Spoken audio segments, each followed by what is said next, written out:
अस्सलाम वालेकुम बच्चों। आज हम 12.3 एक्सरसाइज को स्टार्ट करेंगे और इसके जो इम्पोर्टेंट हैं और जो बोर्ड पॉइंट ऑफ व्यू से इम्पोर्टेंट हैं उन क्वेश्चंस को देखेंगे।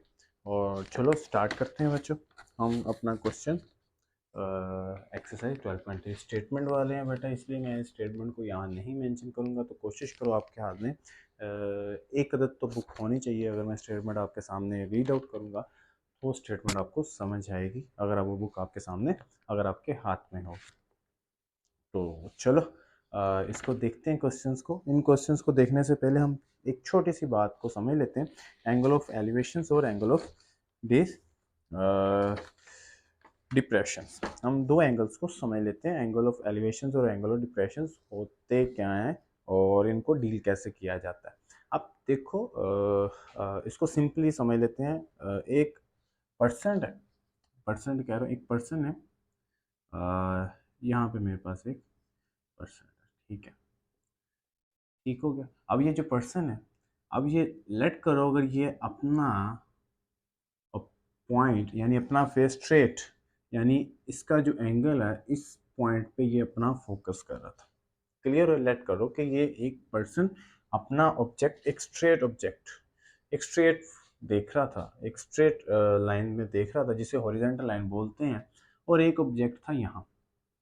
अगर यही ऑब्जेक्ट अपना अपना अपनी जो ऑब्जेक्ट अपने आप को वही अपने आप को कांस्टेंट या अपने आप को रेस्ट की हालत में रखे और जस्ट ये इस तरह अगर ऊपर को अगर वो ऑब्जेक्ट को सी कर रहा है, तो यानी वो कितना एंगल आइज को ऊपर की तरफ यानी कितना एंगुलर डिस्टेंस वो कवर कर रहा है, और यहाँ पे जो एंगल बनेगा इस ऑब्जेक्ट को देखने के लिए वो होगा थीटा।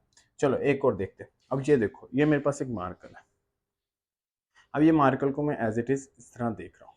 तो यहाँ पे मेरे मार्कर का देखो डिस्टेंस, मार्कर और मेरा देखो एंगल क्या बन रहा है, एक स्ट्रेट में मार्कर की तरफ जाएगी। जिससे मैं मार्कर को ऊपर की तरफ लेके जाता हूँ तो आप देखोगे तो मेरी आइज उस पॉइंट के साथ क्या कर रही है, मूव कर रही है। मेरी आइज भी उसी पॉइंट के साथ क्या जा रही है, ऊपर की तरफ जा रही है।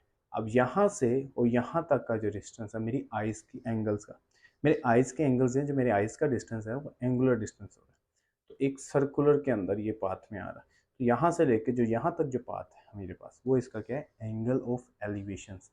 यानी एक ऑब्जेक्ट यहाँ पे और वो ऑब्जेक्ट वहाँ पे। अगर लेट करो, अगर यही मैं ऊपर होता और वो ऑब्जेक्ट को नीचे की तरफ ऑब्जर्व कर रहा हूँ, यानी यहाँ पे मैं होता, इस बार मैं लेट करो यहीं पे, ये लो जी जो भी है बेटा, अगर मैं यहीं पे होता और मैं ये लेट करो जी, एक आदमी पहले ऊपर की तरफ देख रहा था इस पॉइंट से, जितना वो एंगल ऊपर गया वो एंगल अब वही अपने नीचे की तरफ देखे, तो ये क्या हो जाएगा, एंगल ऑफ डिप्रेशन। ये देखो जिस तरह ये मैं ऊपर की तरफ लेके जा रहा था इसी ऑब्जेक्ट को इसी ओरिजेंटल लाइन से, अगर मैं नीचे की तरफ लेके जाऊँ इसी तरह अगर मैं नीचे की तरफ लेके जाऊँ तो ये जितना एंगल मेक कर रहा है वो होता है एंगल ऑफ डिप्रेशन। ये छोटा सा बेटा कंसेप्ट है। एंगल ऑफ एलिवेशन क्या होता है, एंगल ऑफ डिप्रेशन क्या होते हैं, जो यहाँ पे हमने यूज़ भी करना है। चलो बेटा बुक ओपन कर लो अपनी, और 12.3 एक्सरसाइज है। Vertical pole is 8 metre height. एक वर्टिकल पोल है, उसकी हाइट कितनी है, 8 मीटर।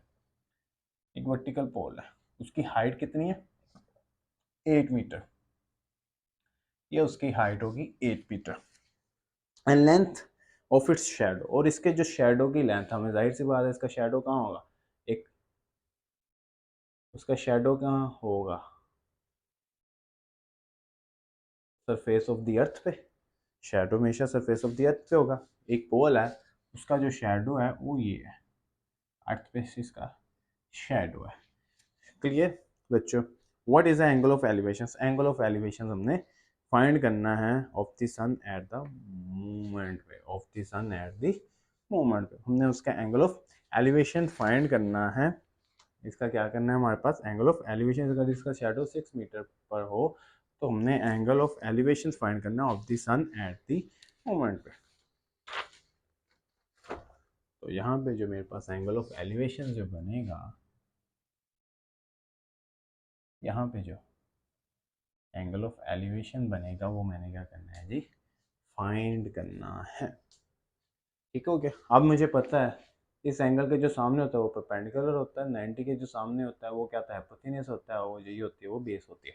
इसके जो इस एंगल के सामने जो होता है, यानी जो बेसिक एंगल के सामने होता है, यानी एक्यूट एंगल के सामने जो होता है, उस साइड को हम क्या बोलते हैं, परपेंडिकुलर बोलते हैं। और 90 की डिग्री के सामने होता है, यानी जो राइट एंगल के सामने होता है, उसे हाइपोटेन्यूस, जो बाकी बचता है उसे बेस बोलते हैं। तो मेरे पास गिवन क्या है, देखो मेरे पास गिवन है, चलो हम इसके नाम दे देते हैं।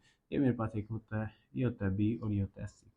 तो मेरे पास क्या गिवन है, ए ओवर बी, तो ये होता है tan थीटा के, यानी perpendicular over base. B over B किसके इक्वल होता है, tan थीटा के।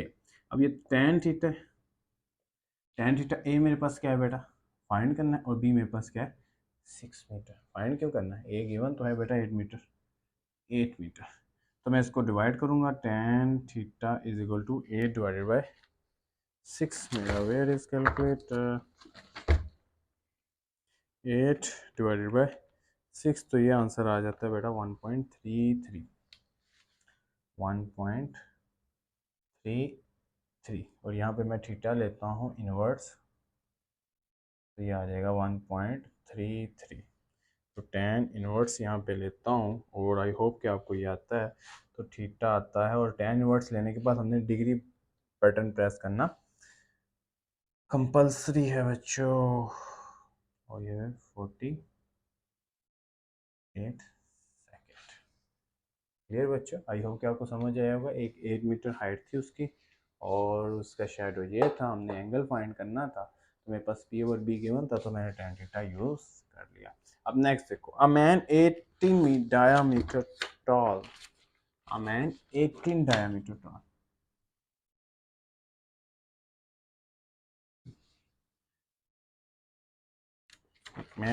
एक मैन है 18 डायामीटर उसकी टॉल है। यहाँ से लेके यहाँ तक एक मैन आदमी जो है उसकी एक हाइट है 18 डायमीटर। अगर आदमी बनाऊं तो मैं, ये आदमी बन गया, ठीक है। इसकी हाइट क्या है, 18 डायमीटर टॉल है। यहाँ से लेके यहाँ तक इसकी हाइट क्या है, 18 डायमीटर टॉल है। क्लियर बच्चों, 18 डायमीटर बेटा टॉल है। कितनी टॉल है, 18 डायामीटर। तो मैं इस 18 डायामीटर को क्या करने लगा हूँ, मैं कन्वर्ट करने लगा हूँ मीटर के अंदर। तो हमें पता है डेसी के अंदर 10 की रेस पावर -1 होता है, तो मैं 18 को मल्टीप्लाई करवा दूंगा 10 की पावर -1 के साथ, तो ये हो जाएगा 1.8 मीटर। तो 18 डायमीटर मेरे पास कन्वर्ट हो गया 1.8 मीटर के अंदर कन्वर्ट हो गया। At tall observe that the angle of elevation of the top of tree, यहाँ से एक ट्री की टॉप को, यानी यहाँ पे एक ट्री है मेरे पास, यहाँ से स्टार्ट होगा। अगर ये इसकी हाइट इतनी है, एक ट्री यहाँ से स्टार्ट होगा, और यहाँ से वो क्या कर रहा है, ट्री की टॉप को क्या कर रहा है, ऑब्जर्व कर रहा है, यानी यहाँ से इसकी आइज से कंटेंट हो रहा है इसकी टॉप का। अगर ये से लेके यहाँ तक अगर मैं इसका लूँ प्रोजेक्शन, तो ये मैं यहाँ से लेके यहाँ तक का डिस्टेंस भी क्या कह सकता हूँ, सेम कर रहा हूँ। तो tree at the 12 metre, tree और इसका डिस्टेंस क्या है, 12 मीटर। तो यहाँ से भी उसका डिस्टेंस सेम ही रहेगा। मेरा यहाँ से लेके अगर वहाँ तक का डिस्टेंस सेम है, तो मेरे नीचे से ऊपर लेके सेम तक वहाँ का डिस्टेंस सेम रहेगा, यहाँ तक। ठीक हो गया। अगर यहाँ से लेके यहाँ तक का हाइट उसकी 18 डायमीटर, तो सिमिलरली हमें पता है कि यहाँ भी इसकी क्या होगी, 1.8 मीटर कर लेते हैं, 1.8 मीटर कर लेते हैं इसकी यहाँ तक हाइट। अब यहाँ तक अननोन हाइट है मेरे पास किसकी, इस ट्री की। क्लियर हो गया। और फ्रॉम हिम 32 डिग्री इसका एंगल है, 32 डिग्री इसका क्या एंगल है। तो हमने क्या करना है, what is the height of the tree, tree की टोटल हाइट हमने फाइंड करनी है। टोटल हाइट हमें यहाँ तक तो हाइट पता है, क्योंकि वो मेरी हाइट के साथ जितना मैच करा वो उतना तो मुझे उसकी हाइट का पता चलेगा कि 1.8 है। अब ये जो इसकी अपर पार्ट है ट्रेस का, उसकी हमने हाइट फाइंड करनी है, यानी हमने ये चीज़ फाइंड करनी है। एंगल के सामने है तो मेरे पास आ गया परपेंडिकुलर, और ये मेरे पास आ गया बेस, और यहाँ से 90 डिग्री बन रहा था इसके सामने हाइपोटेन्यूज। तो मेरे पास क्या है, पी ओवर बी गिवन है, तो मैं यहाँ पे P over B tan theta के इक्वल होता है, tan theta is equal to P over B, P find करना है तो बी इधर आके क्या हो जाएगा, मल्टीप्लाई हो जाएगा, तो पी का आंसर आ जाएगा tan 32 डिग्री। बी कितना है बेटा मेरे पास 12 metre is equal to P. तो यहाँ पे tan 32 लूँगा तो मेरे पास आ जाएगा 0.6248, 0.6248 multiply by 12 is equal to P. तो मल्टीप्लाई बाय 12 तो ये आ जाएगा 7.4984 metre is equal to P. तो यानी मैं इसको रेज करके लिख सकता हूँ कि मेरे पास क्या आगे 7.4984 मीटर, यानी यहाँ से लेके यहाँ तक जो ट्री की हाइट है 7.4 है और यहाँ से लेके यहाँ तक 1.8 है। तो टोटल ट्री की हाइट क्या हुई मेरे पास, ट्री की हाइट हुई है जी मेरे पास, हाइट ऑफ ट्री हुई मेरे पास 7.4984 प्लस 1.8 एम, प्लस 1.8 एम, तो आ जाएगा 9.2 मीटर का टोटल ट्री की हाइट थी। आया समझ बच्चों ये किस तरह मैंने सोल्व किया। टोटल ट्री की मैंने हाइट फाइंड करनी थी, मुझे एंगल ऑफ एलिवेशन दिया था जहाँ से मैं ट्री की टॉप को मैं ऑब्जर्व कर रहा था, कि ऑब्जर्व कर रहा था, मुझे हाइट एग्जैक्ट नहीं पता था और मुझे एंगल तो पता था। जब मुझे एंगल पता चल गया और मेरे और ट्री के दरमियान डिस्टेंस पता चल गया तो मैंने ट्री की टोटल क्या कर ली, हाइट फाइंड कर ली। हाँ,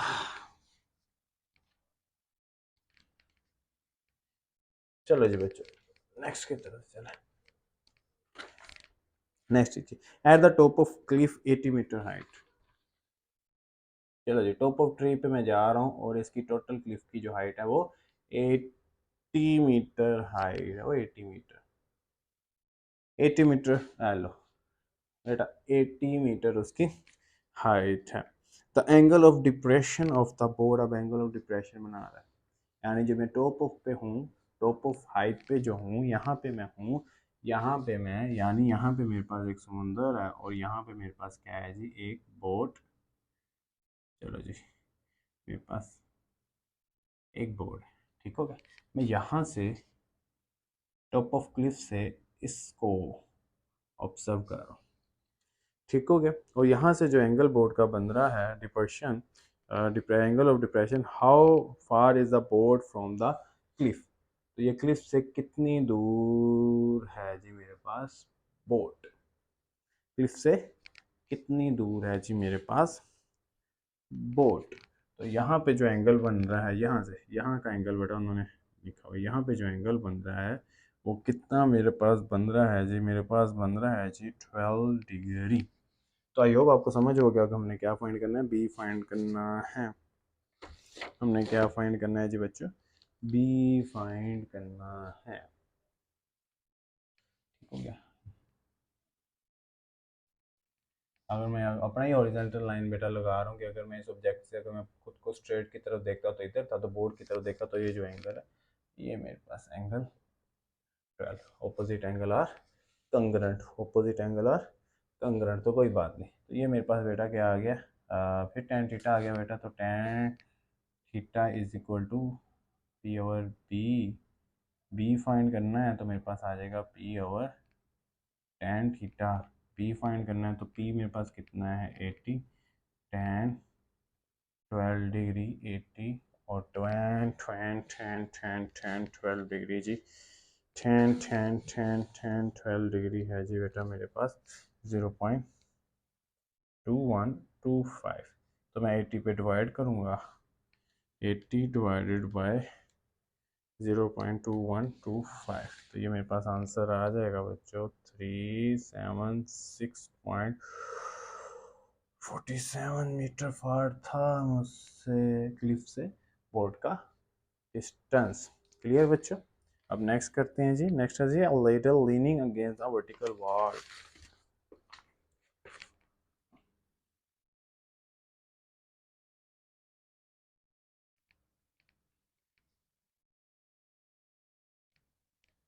कोई बात नहीं बच्चों, स्टेटमेंट वाले क्वेश्चन है थोड़ा सा डिस्टर्ब करते हैं,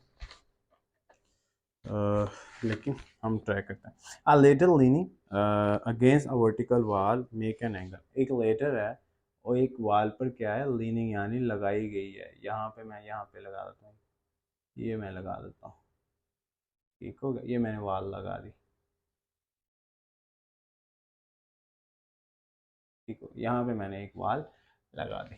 अब जो मैंने वाल लगा दी है, इसका वाल के साथ जो एंगल बन रहा है, इस वाल के साथ, यहाँ इस वाल के साथ जो एंगल बन रहा है वो बन रहा है 24। यहाँ लिखा है उसने वाल के साथ एंगल बनाया, 24 डिग्री का एंगल बन रहा है। Its foot is 5 metre from the wall, जो इसके फुट है, ये जो इसके फुट है ये 5 मीटर पर रखे हुए हैं। तो फाइंड द लेंथ, हमने ये लेडर की लेंथ ये फाइंड करनी है कि लेडर की लेंथ कितनी, वाल की बेटा हाइट नहीं है, लेंथ नहीं फाइंड करनी, हमने लेदर की लेंथ फाइंड करनी है। और हमें पता है जो 90 डिग्री के सामने होता है वो हाइपोटेन्यूज होता है, और जो 20 एंगल के सामने यानी एक्यूट एंगल के सामने होता है वो क्या होता है, परपेंडिकुलर होता है। तो ये देखो एक्यूट एंगल के सामने आया तो मैंने इसको क्या यूज़ किया, परपेंडिकुलर यूज़ किया।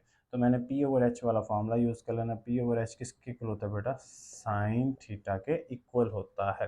तो साइन थीटा के इक्वल होता है, तो sine theta is equal to 5 over H.